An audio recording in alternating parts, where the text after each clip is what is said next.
The ICP space has been busy, and this week we are seeing some real movement from projects that aren't just talking innovation, but actually building it. From meme tokens with a purpose to AI agents that sell out in minutes to networks edging closer to profit, it's a reminder that blockchain is still very much alive beneath the noise. Before we begin, if you would like to support independent crypto journalism, you can now donate directly to Ledger Life. Every contribution helps keep this content ad free and focused on stories that actually matter. Now, let's move to another important story that is, Caffeine AI has just taken a big step of its own. The team has officially registered as a company in Zug, Switzerland, often called Crypto Valley because it's home to some of the world's most established blockchain firms. What makes this registration stand out is how it was done. Instead of traditional fiat capital, Caffeine AI used 380,000 ICP tokens as its initial share capital, something that's actually possible under Swiss law, which allows crypto to be treated as a known cash asset for incorporation. So, in plain terms, this wasn't a marketing stunt. It was fully compliant, fully legal, and fully on chain. It's another sign of how digital assets are creeping into traditional corporate structures, where tokens can now literally serve as capital contributions to form a company. For the internet computer community, this is more than just paperwork. It's proof that projects building on ICP are thinking long term about structure, compliance, and credibility, not just hype cycles. Caffeine AI, if you haven't come across it before, it is developing tools that let users build decentralized apps simply by describing them in natural language. Think of it as an AI powered command line for the blockchain. The company hasn't opened for public use yet, and this registration could explain why. Setting up in Switzerland takes time, especially when it involves crypto as a financial asset. It's likely that the team has been finalizing compliance and regulatory procedures before going live. Now that the foundation is set, Caffeine AI has positioned in one of the most crypto friendly jurisdictions in the world, surrounded by companies like Ethereum Foundation and Divinity. It's a move that not only legitimizes its operations, but also gives the broader ICP ecosystem a real world foothold in the traditional legal environment.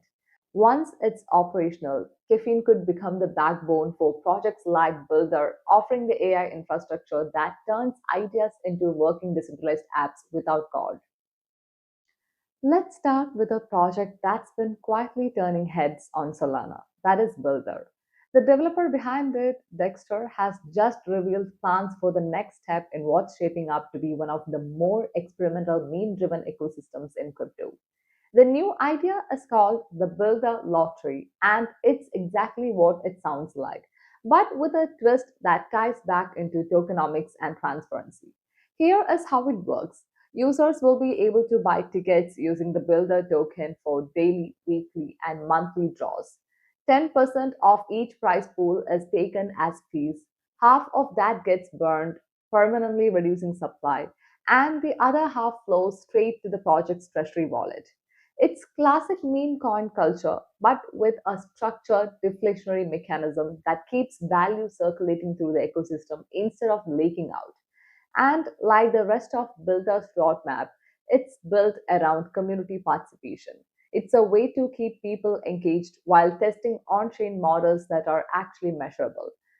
Builder launched recently on Pump Fund, that is one of Solana's busiest meme token platforms.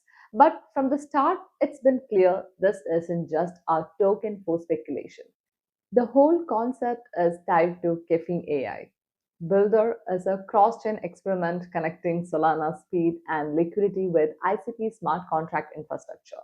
Earlier plans included a PvP battle arena inspired by RuneScape, where players burn Builder to fight for soul rewards, plus a service marketplace for the Pump Fund community, and a verified content system that rewards creators directly in Sol for engagement.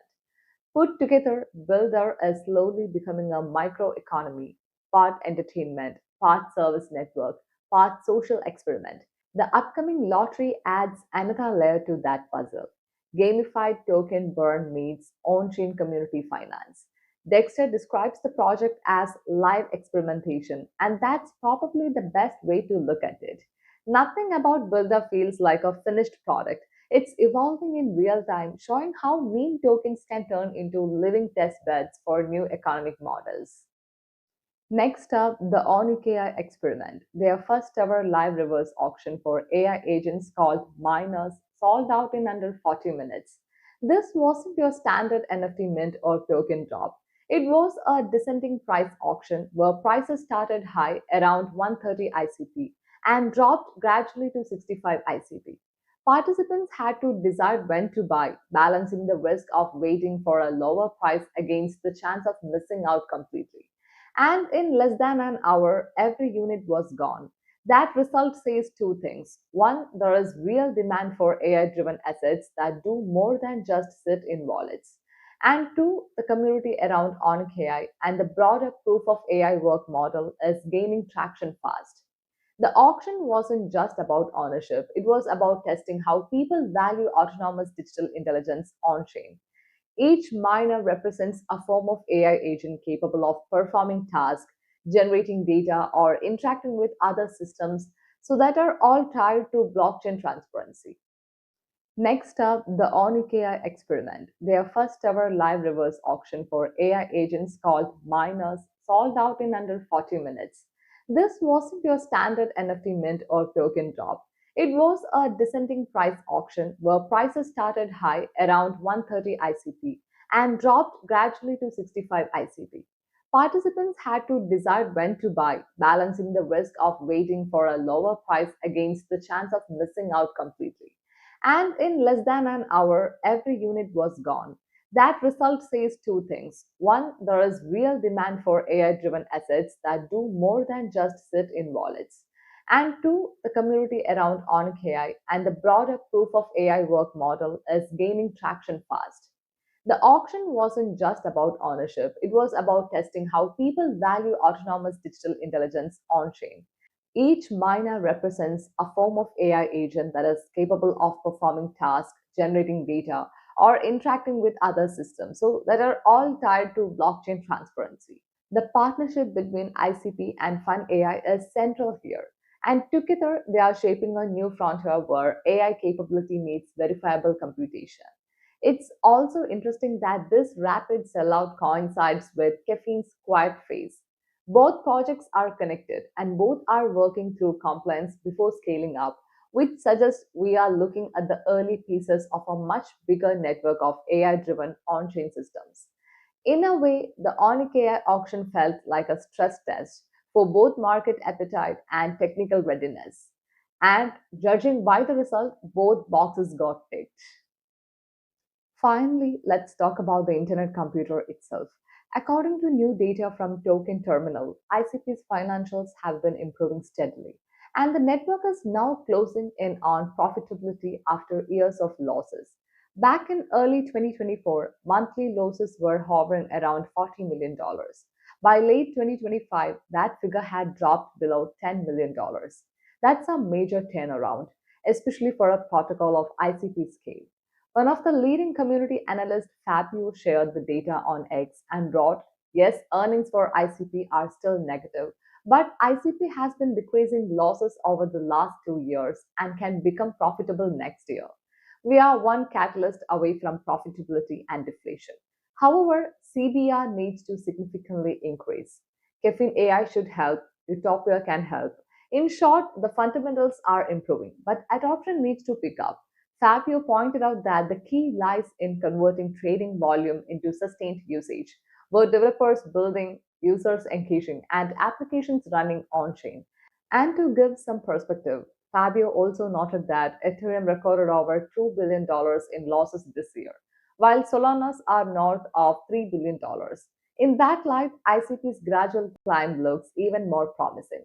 If the network does cross into profitability next year, it would be one of the first major decentralized protocols to do so.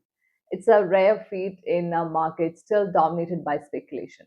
Projects like Caffeine AI and Utopia are central to that vision. They are expanding what people can actually do on the internet computer, like moving beyond token trading to real applications that generate sustainable activity. And that's probably the biggest takeaway from all of this week's stories, a shift from hype to utility, from trading to building. So, whether it's Builder testing new ways to merge memes, games, and AI, Caffeine establishing itself in the heart of crypto valley, Onicai selling out digital AI agents in minutes, or ICP quietly edging toward profit, there is a common thread. People are building things that last. If you would like to support this kind of independent reporting, remember you can donate directly to Ledger Life to keep the lights on and the analysis honest. Thanks for watching and stay tuned. The next phase of crypto might not be loud, but it's definitely building.